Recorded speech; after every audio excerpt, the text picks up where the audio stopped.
Hello, ladies and gentlemen, boys and girls. Welcome to VUX World, the Practical Voice Podcast. This episode of VUX World is brought to you by the Conversational Academy. If you've seen the episode or heard the episode with Hans van Dam on the podcast, then you'll have got a glimpse into what the Conversational Academy is all about. I get asked all the time about where can I go to learn voice design and VUI design or conversation design, and most of the courses that are out there, there's a couple out there, you have to go to a certain location at a certain time, and if you don't live in London or you don't live in Belgium, then you got no chance of getting there, essentially. So the Conversational Academy, it's all online. It's a whole host of videos and a kind of like question and answer kind of exam thing at the end, but you can take it at your own pace. You can do it in your own time. I'm doing it every single morning, and I've been doing it, and it's absolutely, genuinely fantastic. Some of the videos are like 5 minutes, some of them are 3 minutes, some of them are like 12 minutes. So it depends on the topic, obviously, but it gets into supreme detail about everything to do with conversation design, right from the very, very beginning, the theory of conversation design, through to working on a specific project in terms of what do you do in the discovery phase. There's all kinds of diagrams and all kinds of like templates that you can use to bottom out a discovery phase, from your likes of understanding the business needs and the user needs, and then going into the design phase and understanding the bot persona and the user persona and conversation design techniques, and the ins and outs of the technology and psychology and copywriting techniques. Honestly, it goes into detail on absolutely everything. You will not need to take another course or read another book once you've done this course. So if you are looking to get into VUI design and conversation design, and you're looking for somewhere to start, you're looking for a kind of leg up to bring your knowledge to the industry standard level of knowledge, and get yourself into a position where you can be either applying for jobs or trying to win clients, or just trying to get your understanding to a point where you can go ahead and really build a successful and kind of engaging skill or action or conversational interface, then you should check out the Conversational Academy. As I say, it's done by RoboCopy and Hans van Dam. Check out that podcast with them if you want to hear a little bit more. And if you are interested in the Conversational Academy and becoming a voice designer, then check out the course. The link is in the show notes. If you're on the website, it's in the show notes on the webpage. If you're on your podcast player, it's in the show notes in your podcast player. This episode of VUX World is a really, really exciting one. We're talking about accessibility. Now, you might not think that sounds exciting, but the whole episode today is focusing on one person called Susan, who has MS, multiple sclerosis, and it takes us through the whole case study from right from the very beginning. The situation that Susan's in, her situation, her kind of support needs, and it goes right the way through to designing a voice interface that meets her needs, and we'll get into some real detail about the ins and outs of accessibility on voice first devices, specifically looking at the Echo device. There's actually quite a lot of barriers that prevent people from actually adopting the technology. There's a lot of barriers that prevent people from using the technology over time. There's a lot of design choices which are actually, in today's today and age with situational design and stuff like that, some of the design choices are actually counterintuitive or counter to what the current practice is, but it works for people with multiple sclerosis or with cognitive impairments.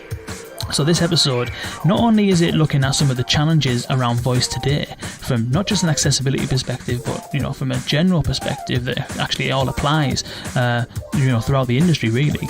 But so it's not only looking at some of the challenges that exist, but also how do you find a solution in and around those challenges? How do you create something that anybody can use? If somebody needs care, most of the day, most of the time, to do most stuff like changing the channel on a TV, how do you get around those challenges to design something that works for them?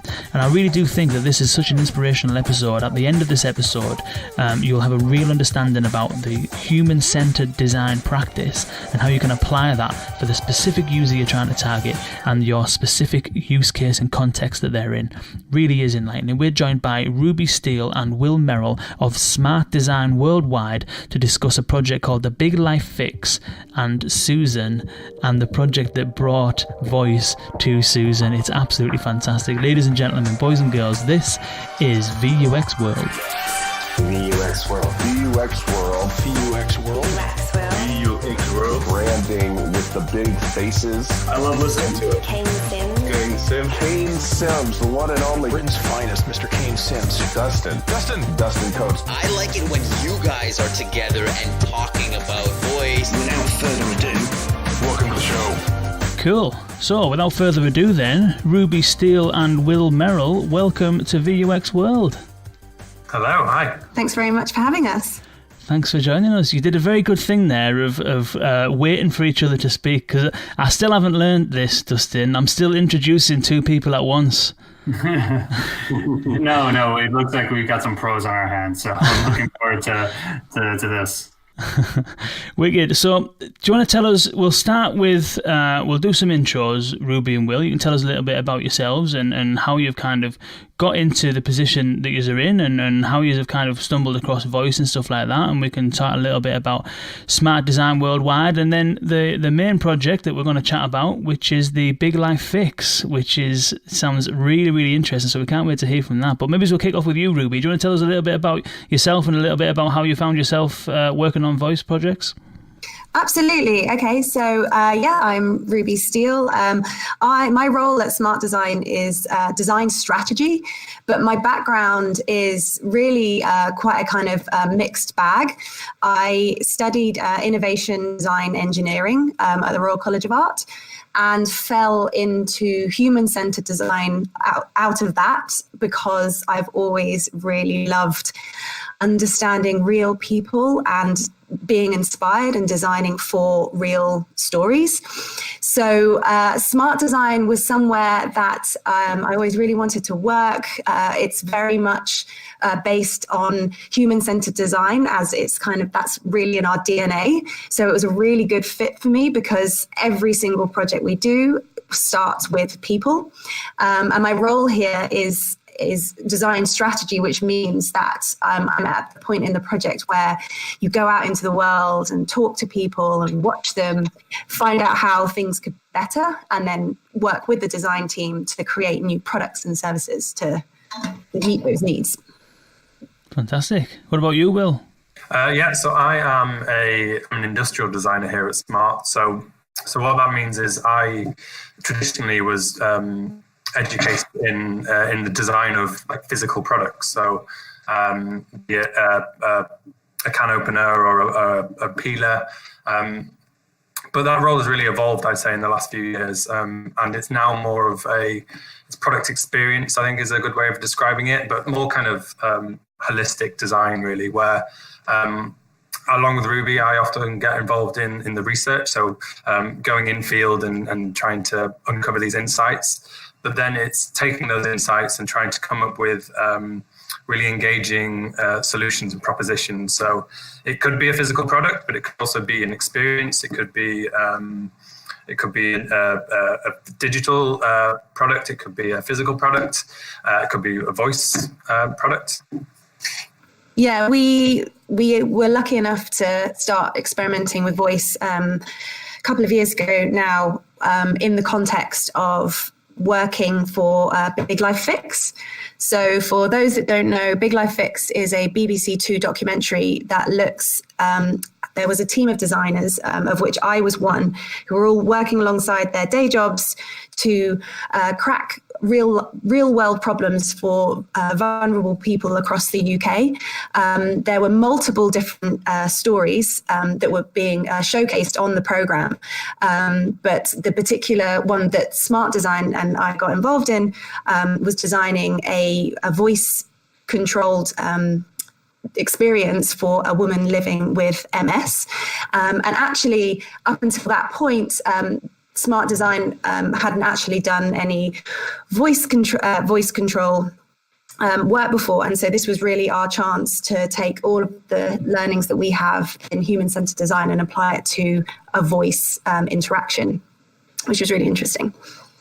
Yeah, and I think that's also, like I was saying, it's it really shows why design, or how design has evolved from what traditionally would have been. I traditionally probably would have been working directly with engineers and factories to make physical things, but my position has evolved, and now we're dealing with this huge new kind of area of holistic kind of experiences and looking at new technologies, and that doesn't necessarily involve a physical thing. Okay, so we've got Dustin over there in Paris. Plenty of people listening to this over in America, in Germany, in all different corners of the world. For those that don't know the BBC Big Life Fix, and to help them, those who haven't seen the actual documentary and seen the stuff that you're talking about, can you just explain, for someone who's not familiar with it, the specifics of the work that you did? So you mentioned it was for somebody with MS, and you'd created a voice kind of product for them. What was the product? What needs was it serving? And what was the kind of solution? How did it work? Absolutely. So the premise of Big Life Fix was to have a design made for just one person. So in every case, you had a designer or a team of designers working on a problem for just one person, which in itself is a really interesting proposition, because you go a lot deeper with your understanding when you're working for just one person. So in our case, we were working for a 67-year-old woman called Susan. She had been living with MS for over 25 years. MS is multiple sclerosis. It's a degenerative condition. It affects your cognitive ability as well as your dexterity and your mobility. So she lives in her own home, but she has 2 carers that come in 4 times a day to help her do everything in daily life. She's not actually even able to sit up on her own unaided, or get dressed, or be able to feed herself. So she has these carers that come in and do all of those things. So that's kind of the context to which we were introduced, and we spent loads of time with her in her home, trying to get to the bottom of where could our design be best served, what need would be the most useful for her to be met. What we quickly realized is that a lot of the things that the rest of us will take for granted, like answering the telephone or changing the channel on the TV or listening to music, are all things that are out of reach for her.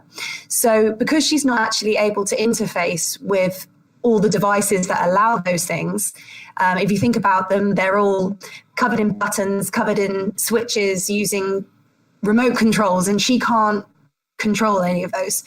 So she had to rely on her carers to do things like leave the television on for her, or make a phone call for her so that she could then be left to have the conversation.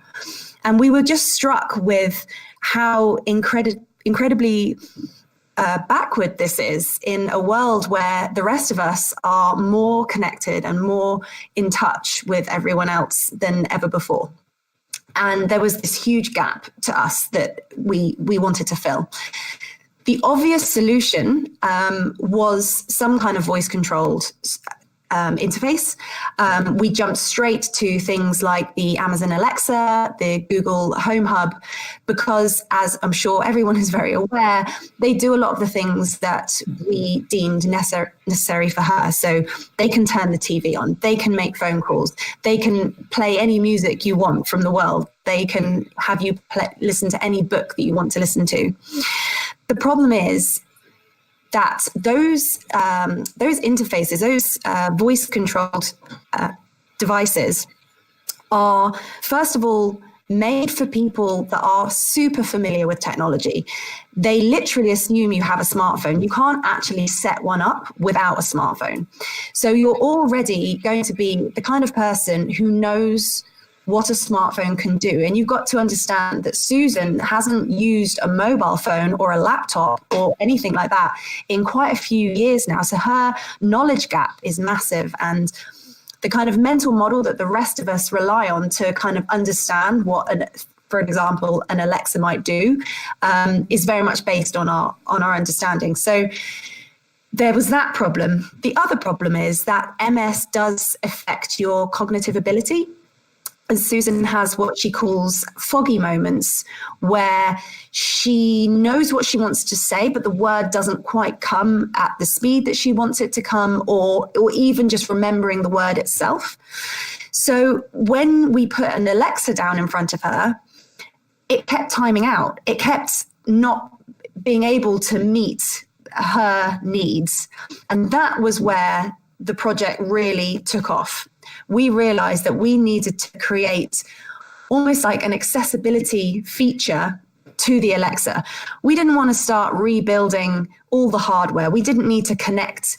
It's already done a fantastic job of connecting to the TV, to make phone calls, to listen to music. We didn't need to touch any of that. What we needed to do was redesign the voice UI itself so that Susan could use it. That's amazing. There's a lot to talk about there. The one thing that I want to talk about really quickly is you mentioned the smartphone. Is the problem just the setting up of it, or are you saying that really even our interactions are shaped by our interactions on Alexa, our interactions on Google Assistant are shaped by the smartphone paradigm itself? Yeah, I think that's completely right. I think you've got to remember when the iPhone was launched, I think 2007, the concept of an app didn't exist before that. So these kind of discrete products that lived within a device, it was quite novel, quite new. And I think the new iteration, these voice UI products, rely on that understanding to use them. So you kind of already know that this device probably works similarly to a phone might, but then you probably just interact with it through your voice rather than through touch. And if you don't have that prior knowledge of this system, then it really gets quite confusing because you end up talking to it in a way which it's not designed to be talked to, or you just don't fully the mental model, like Ruby was saying, is missing. You just don't understand how you're meant to communicate with it. Also, from a practical point of view, you cannot set up an Alexa without the app. Like you can't, there is no app-free version of Alexa. If you buy an Echo Dot, the first thing it will tell you to do in the box is download the app. So it's already excluding people like Susan from the get-go. And actually, we've heard stories since we've been sharing this case study of blind people that were really disappointed in that, the whole point surely is that you don't have to deal with screen readers and all the kind of accessibility features of a smartphone. You should just be able to go straight there. But that's just on a practical level, just not how it works. That's interesting, that, because that's one of the things that voice technology gets touted as is the most accessible interface that's existed before it. But that's such a good point. I've never even that just goes to show how much of a sort of a digital native we all are. Is I think probably most people that listen to this podcast would never even think about the fact that you first need to download the app and enable the app and link the app to your device as being a barrier. So how did you go about then solving that? How did you go about creating that accessibility kind of layer or jacket, as you kind of explained? Well, we kind of had three key things that we were trying to do with our product. The first was how we could personalize the content of what an Alexa can do, because there's about 20,000 skills on the Alexa. Where does one begin? The first thing we needed to do was narrow it right down to strip everything back so that just what Susan needed was on there. The second thing that we needed to do was help guide her through the content. We had to give her in a situation where you're just relying on voice, you need feedback. You need more feedback than if you were looking at a screen, because you're using your eyes when you're looking at a screen to tell you whether you're in the right place, to tell you whether you've gone down the right route. So in our case, we had to create audio versions of those things. And then the final thing was we needed to somehow create more of a bond between Susan and the thing. When we put the Amazon Echo down in front of her, I mean, she didn't even realize that she was supposed to talk to it. It's like this black cylinder, that's really quite intimidating, and there's nothing there to say that you should speak to it. So those were kind of our three foundational pillars. Yeah, I think, on your original point about the mobile phone, I think it's interesting because of the situation, the way Big Life Fix was set up, and it was literally just for one person. It was a very close a process. So we did I don't know how we didn't solve that in this project, I think, basically. But so we had the ability to talk to Susan's family, and they could help us or help her set up the initial process. But I think it's such a big problem, and it's something that we couldn't solve straight away. But I think, like Ruby was saying, we really focused on these 3 points, 3 kind of key insights to really help make that interaction a lot easier for Susan. So the first thing that we did was we created a menu for her. So I won't go into the technical details straight away. Maybe we can come to that second. But if you just imagine this from an experiential point of view, the first thing that she does is she says, Alexa, open my special menu. And that we have a menu open saying, hello, lovely Susan, what would you like to do? And this is where the personalization comes in. So all that it offers her are things that we already know she wants to do. It was watch something, listen to something, or speak to someone. And in each of those, you had watching television, then you had listening to something was either music or books, and talking to someone was either voice messages or phoning. It kind of worked a little bit like a kind of like a menu flow chart. So she might say, it would say, hello, lovely Susan, what would you like to do? Watch something, listen to something, or talk to someone. She might say, watch something. And it would then say, okay, let's watch something. Audio feedback, just to remind her that she's in the kind of watching menu element. Which channel would you like to watch? Channel 1, channel 2. And it would just take her through each of the options. And we designed it so that she only ever really had to give kind of one-word answers, so that it was clear for it to understand her, and so she never got lost. And we did this through an iterative process of trying different menu structures, so that we knew that she would be able to do it. So we did that.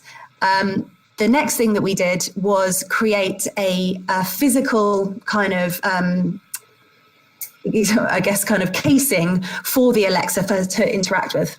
Yeah, so I think, well, just quickly on the point before, I think it may sound counterintuitive to step backwards and almost remove the ability of Alexa, like stripping it back so that it doesn't have the same functionality. Like Ruby was saying, there's 20,000 discrete skills this thing has. And we're basically saying, well, 19,997 of those aren't important.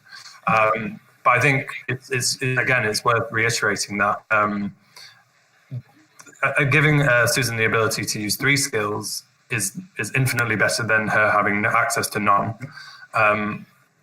And I think that you've got to understand that, like Ruby was saying, this is a very alien technology. So there was, when people started using mobile phones or smartphones specifically, there was this learning curve where people were using apps very rarely, or they were only really using specific apps very infrequently.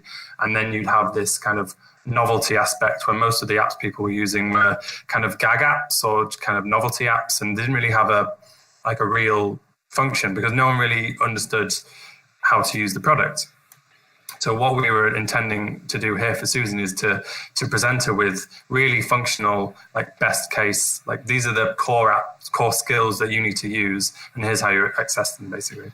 Then on Ruby's second point, the idea of giving it a bit more of a presence, I think, so the Echo itself is quite intimidating, and it looks very technological. It looks quite aggressive, actually. If you look at it, it's this black cylinder, and for Susan, that's quite intimidating.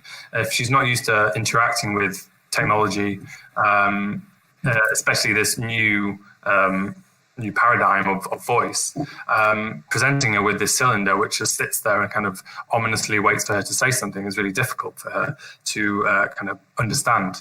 So what we wanted to do was to almost humanize the technology and give it something which felt more meaningful for her. So we designed this. It's very specific to Susan, but we designed this owl casing because she adored owls. She was in the I think Girl Guide. Yeah, the Girl Guide. She was head of the Girl Guide. And if you're not familiar with that, it's like a I don't know. It's like an after-school club for young girls to learn things like extracurricular activities, but their kind of logo, or not that they have a logo, but their emblem is an owl, and she has little ornaments of owls all over her house. Like, it's just her favorite animal. She really likes them. She kind of collects them. So that was the obvious choice for us to pick something for her to feel more attached and familiar. Yeah, so I think the objective of this kind of physical object, there were kind of two objectives really. One was to, like we were saying, kind of humanize it and make it something familiar to Susan. So she has these ornaments in her home already. Adding one more that she feels comfortable having around her made a lot of sense.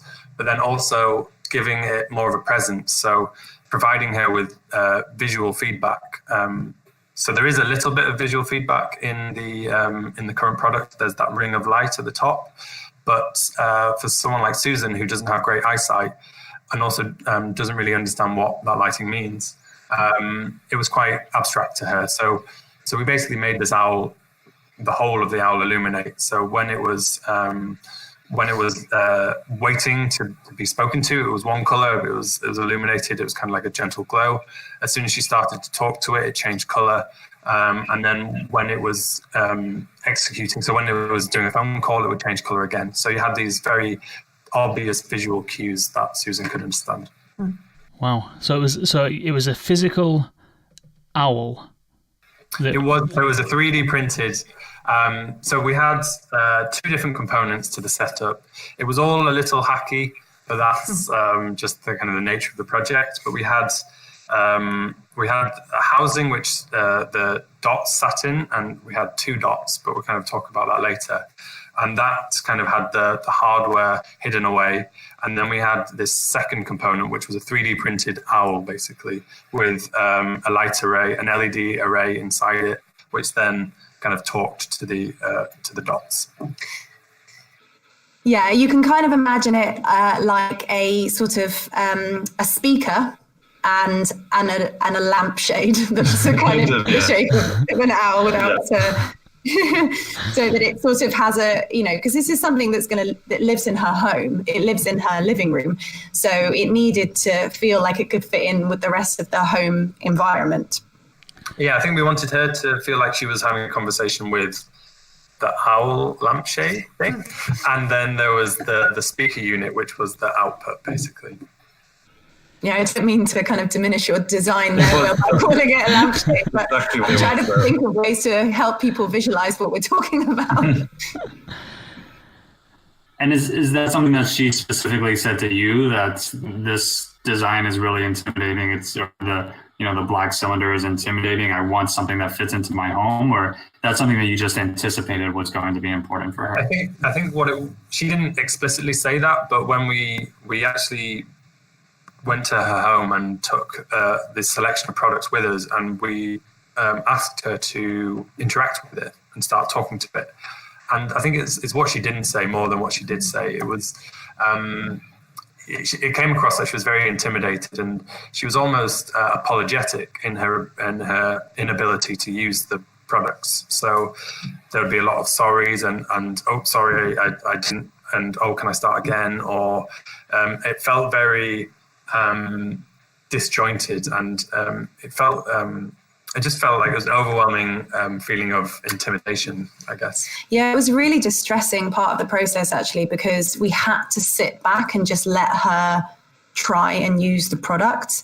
And as she struggled more and became more frustrated and was blaming herself more, we needed to sort of see how it played out.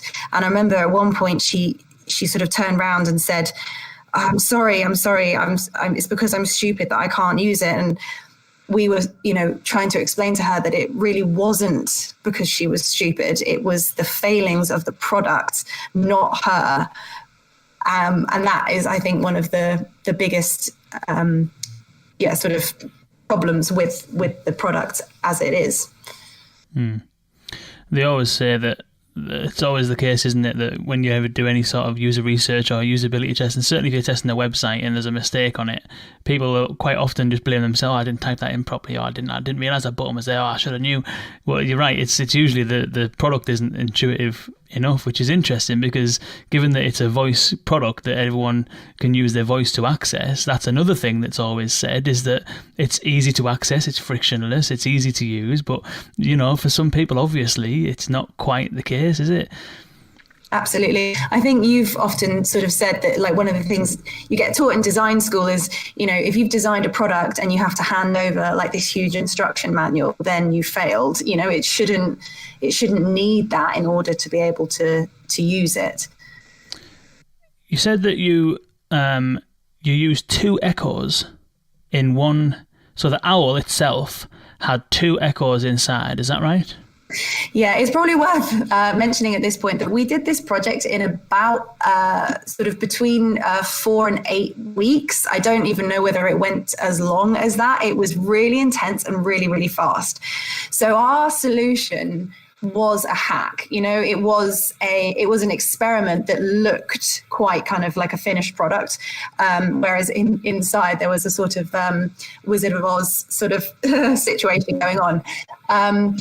But yes, so we had 2 dots. When we originally started, we knew that the dot itself had all the functionality that we needed with the music and the TV and everything. But what we needed to do was create the menu. Now, Amazon Alexas will allow you to create your own skills. In fact, they're really quite well set up for that. However, they are really limited. They don't allow you to have many different paths. To have a kind of a conversation tree, as we have described, was actually quite a push. The other critical thing was that we discovered that you cannot have a skill open another skill. So if you did within the skill, if you write that as the menu, if it's then saying, right, I now need to play music I need to open the Spotify skill, it can't do that. So unlike on a smartphone where you can be in one app and it can prompt it and open another one, that's not possible. So that was a major hurdle for us. And we actually were talking to some people at Amazon, and it wasn't something that we could get around. So with our time constraints and with a TV film crew kind of breathing down our necks, we had to find workarounds. Originally, we used a Raspberry Pi and our own voice interface to create the menu. And then it would spit out a command to tell the dot what to do. So the command might be something like, Alexa, open the 60s playlist on Spotify. So that little kind of ingredient or command was what the dot needed to hear in order to do the bit of functionality that we needed.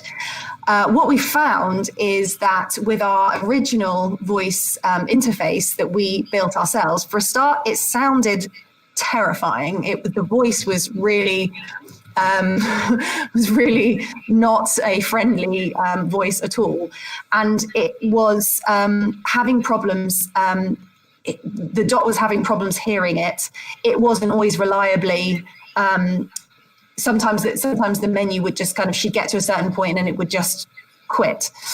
So it was further down the line that we realized that in order to harness the brilliant microphone and speaker that the dot had, by having 2 dots, if you imagine kind of a master dot and a servant dot, then we weren't trying to reinvent the wheel at all. We were just getting the experience to be what we needed. So we had one dot, the master dot, which you could open the menu, and then the servant dot would carry out the commands.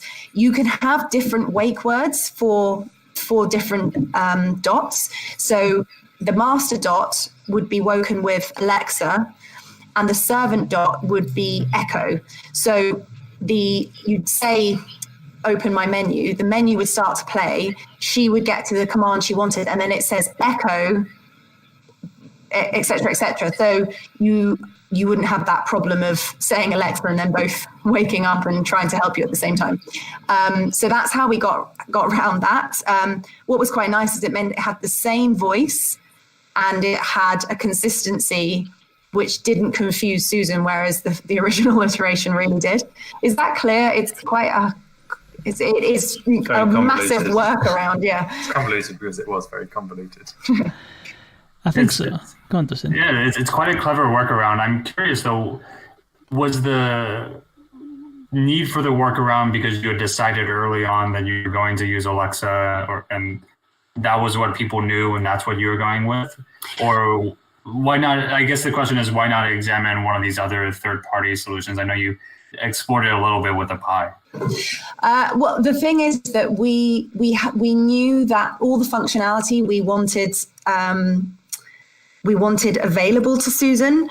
The Alexa does really well and really reliably, and we didn't want to start trying to build that again, having it have the ability to turn the TV on. The other thing is that one of the key components was being able to make phone calls and send voice messages. So a nice established platform like the Alexa is perfect. It meant that all her friends and family that want to be able to communicate with her could download the Alexa app and essentially be sending messages and phoning Susan's owl, as far as Susan's concerned. So we just, we really wanted to focus on giving her the ability to connect to those things, and that was really a user experience challenge. Yeah, I think so. What Amazon do really well is the discrete execution. So making a phone call or listening to music on Spotify or watching TV. They do that really well, and they pick up people's voices really well, and the voice synthesizer is really good. But what we were basically doing is connecting the dots. So providing Susan with a way of accessing those in a way that worked for her. Literally connecting the dots.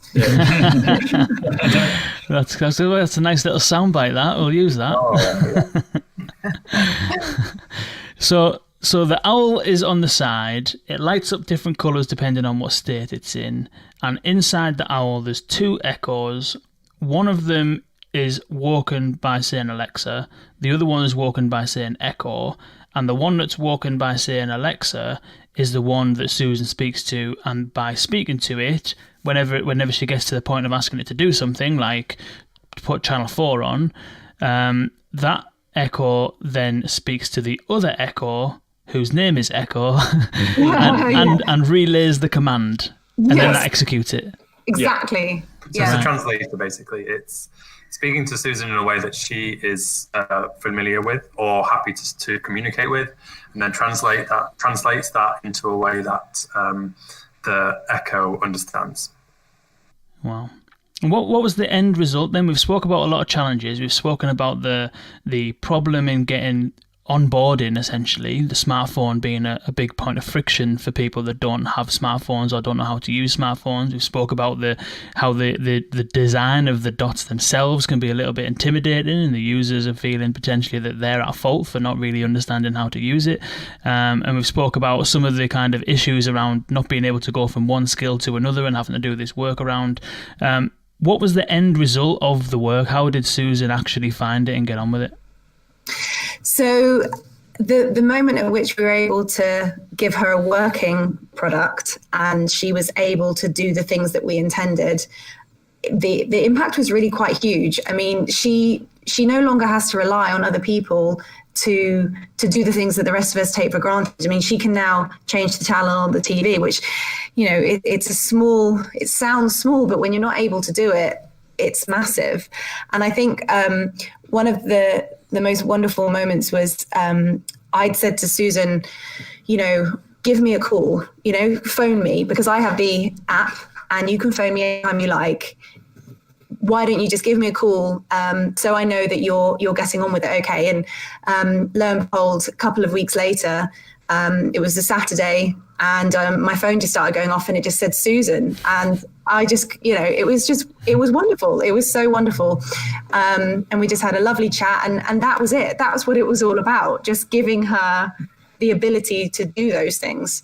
I think that as a project, it was hugely valuable to us to experiment, to understand the limitations of voice in this context, and take those learnings forward into future projects.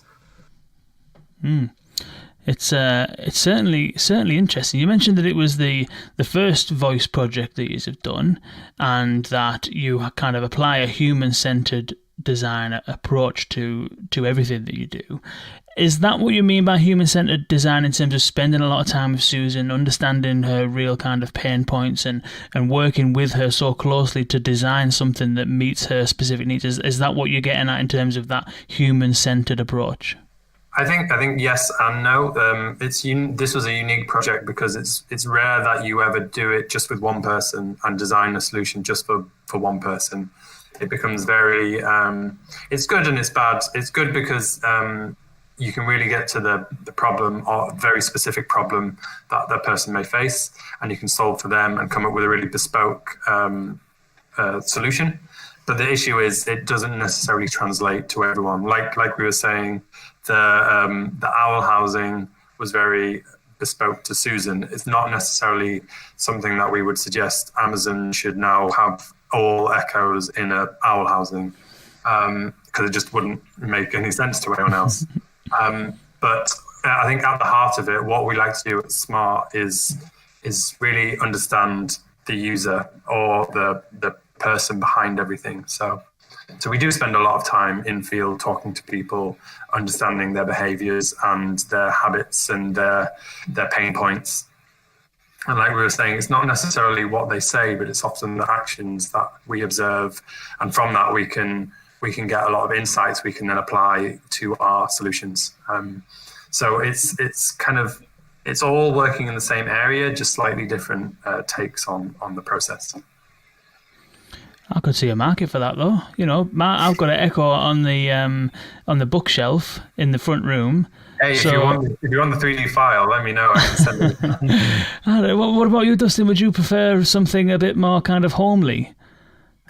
An owl would be nice. I'm trying to think of maybe a lizard. Maybe can you do a lizard for us? Yeah, of course. Yeah, it is actually something we've been discussing here. How we could make this more widely available, or more appropriate for the wider population, because we do think there is a big market out there, a big swathe of people who can't access or don't see the value in an Echo where there is lots of value, and we've done a lot of work which we think provided a lot of really valuable usage for people. So we're thinking of ways we can maybe apply it. Yeah, and I think that there are elements to this product that are very specific to her, like the owl. But I think that what we like to do at Smart is practice real universal design. So if you look at Susan on sort of an ability scale, she's probably an extreme user. She's got very limited dexterity, and kind of like she's got issues with her kind of cognitive ability. On the other end of the scale, you've got perhaps the extremely tech savvy consumer who has got all the gadgets, who's super up to speed. And if you look at both of their needs, there are some things that span across both. So one of the things that I think is particularly interesting is that I really feel like a lot of people have got Alexas that are sitting on the bookshelf, and you might do like one thing with them. The discoverability is actually quite poor as to what you can do unless you're quite proactive in learning about what it can do. I think there could be a place for, some kind of personalized menu option for a greater audience, not to mention people that are, in that extreme use case like Susan.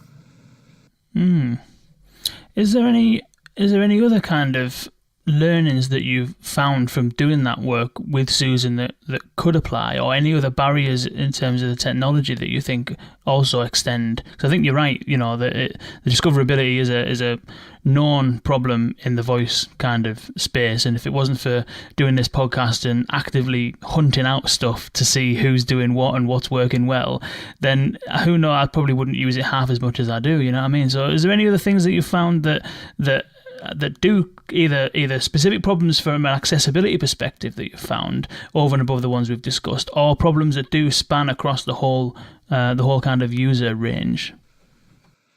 Well, I think the other thing that in particular, I mean, we have touched on this, but there is an idea that voice UI is human and it is like talking to a person, but the fact of the matter is it's just not. It's a lot more like talking to a chat bot like you might see in a banking app or something like that. It's got really limited ideas about, and it's got really limited responses to things that you might ask it and things that you might try and do with it. I think that one of the things that we really learned was how do you design in a kind of how do you encourage people to understand those limitations? So for Susan, it was kind of giving little audio feedback about what she needed to do and say. But if you could take that into a more complex voice UI where you're almost like asking for forgiveness, it's like where a chat bot might say, by the way, I am a bot, I'm only going to do my best. And you're like, oh, well, that's adorable. I forgive you. I think it's like, how can you build some of that stuff in so that you're kind of giving the user the best chance possible to get what they need from it by, almost like, showing its limitations. I think the kind of text chatbot example is a really good one, because I've seen or I've heard a few examples where first it tells you that you're talking to a bot, but then often when it can't help you, a real person would jump in. It's quite interesting. It kind of owns up to the fact that it's still quite naive or quite new, and then when it can't execute what you're trying to do, a real person jumps in. But also, I've also started to see more of the chatbots bring in these suggested responses. So instead of giving you an unlimited or infinite amount of responses or replies, it starts to prompt you like yes, no, or thumbs up, thumbs down. And that, although it seems quite small, quite trivial, it really streamlines the interaction, because most of the time you will be answering yes or no, or you kind of, it's going to be a binary answer. It's going to be one of two things. So if it starts to prompt you in that way, you can really streamline that interaction. I don't know how you apply that to voice.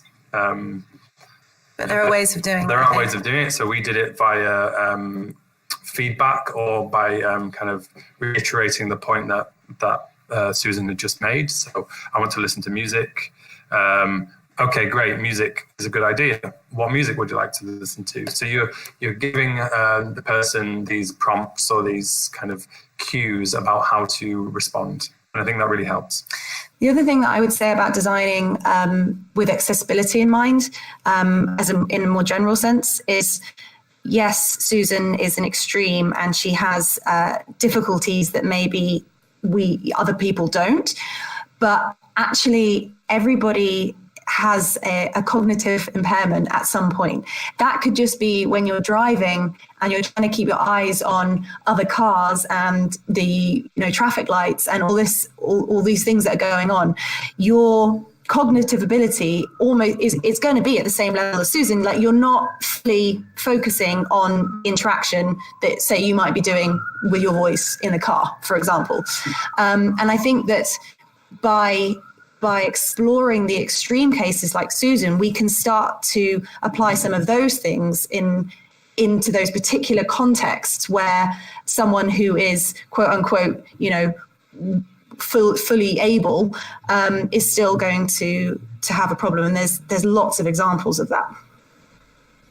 Yeah, It is interesting stuff. It sounds like, I mean, the trend, I suppose, at the moment, and the way of thinking around the design side of things is moving towards this more kind of situational design, which is more like a fluid sort of design where you kind of leave it open to the user to say whatever it is that they want to say, and then you kind of need to do the work to be able to respond to that. But it sounds as though from an accessibility perspective, explicit confirmations all of the time seem to work well, and also the kind of tree structure of giving a few options seems to work pretty well as well. Yeah, and I think kind of like narrowing down the options, like if you know what the user's context is, then you can start to help them out based on what they might like. I think that's where something like the Alexa doesn't do that at all, because it's trying to do everything. Whereas if you think, okay, I'm designing something for, I don't know, a hotel room, you start to know with kind of logic what options they might need. And that starts to help them it starts to help you create prompts for them so that they don't have to think of things off the top of their head, which if you're just using voice is going to be difficult. Yeah, I'd like to also maybe suggest that I wouldn't necessarily think this is the solution long term. I mean, it may well be that limiting choice is the right way to go, but I definitely feel like one, with the product being, or with the interaction being so new, it's still got lots of like software, hardware bits it needs to iron out. But two, there's a lot that the user needs to understand about a product. At least in this early stage of this kind of product's lifespan, I guess. The hardware and software still, I mean, they're getting better every year, every month. And we aren't, I mean, it's amazing what they can do, but it is still quite early days. But I think also that users' understanding of what they can and can't do is maybe that will take a lot longer than actually the technology takes to develop. So there's this learning curve people have to adopt to understand how these products work. And Ruby was talking about context, which I think is quite interesting. So currently these voice UIs are in kind of a generic shape that lives in your house. I'd find it really interesting if you move those voices and put them into products. So like Ruby was saying, if it was in a hotel, but more specifically, imagine if you had a voice which was in a fridge or in an oven or on a clock. Maybe they're different voices, maybe it's the same voice, I don't know, but you talk to the fridge specifically about fridge stuff. So maybe about nutrition or shopping, groceries, that kind of thing.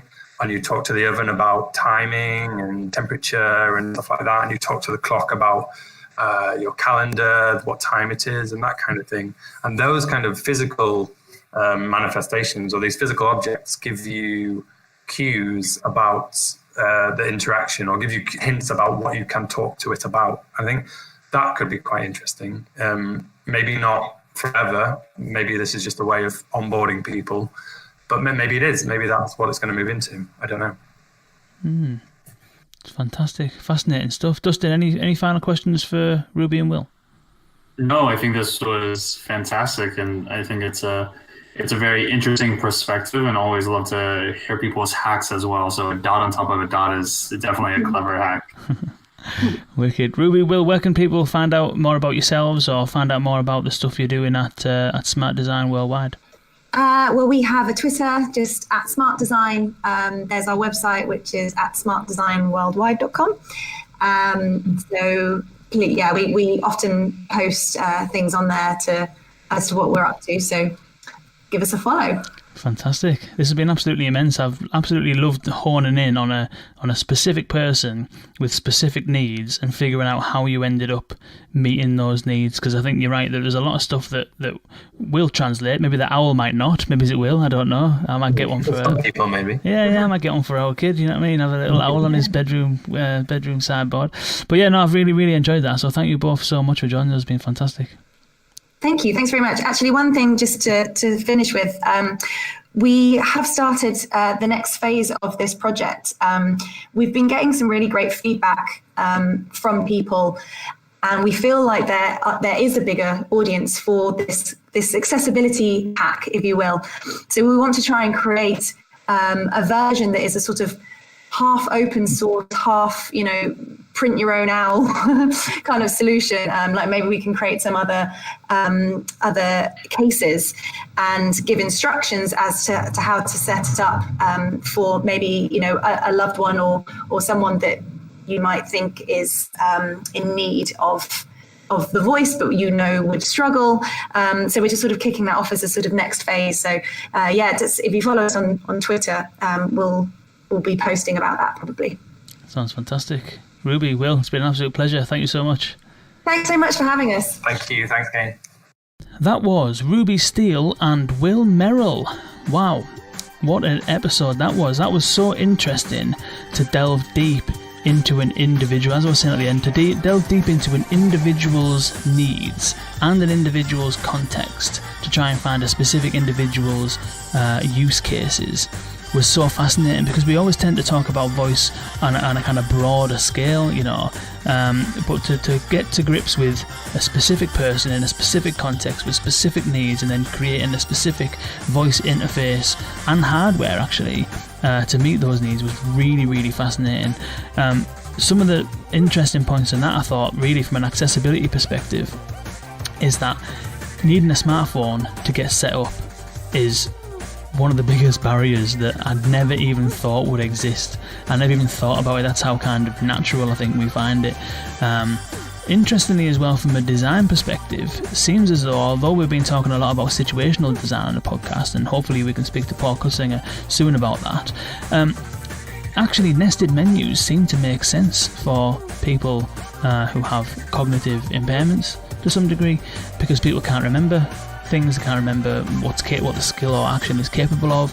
So having short kind of menus is actually possibly a good thing, and narrowing down that vast choice down to a select few options seems to work well. And I think that probably can apply to the other end of the spectrum in terms of people that use it all the time. But it's interesting to understand a bit more about that. And also another interesting thing I found was that Susan's responses were all really short.